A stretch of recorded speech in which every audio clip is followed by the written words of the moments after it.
నా పేరు అమరజ్యోతి. ఈ అమ్మా నాన్న ఆశ్రమం చాలా రోజుల నుండి రావాలా అని అనుకున్నాను, కానీ సంహౌ ఇప్పుడు రావడం అయ్యింది.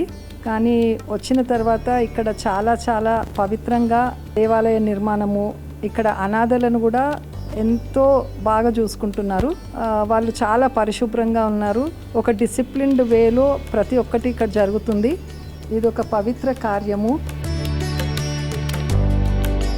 రోడ్స్ పైన ఉన్న అనాథలని ఎవ్వరూ పట్టించుకొని వారిని ఈ సంస్థ ఎంతో కేర్తో ఇక్కడ తీసుకొని వచ్చి వాళ్ళకు ఒక జీవితాన్ని ఇచ్చి, వాళ్ళకు ఆరోగ్యాన్ని ఇచ్చి, ఆహారాన్ని ఇచ్చి, ఒక షెల్టర్ని ఇచ్చి ఎంతో ఆదరంగా చూసుకుంటున్నారు.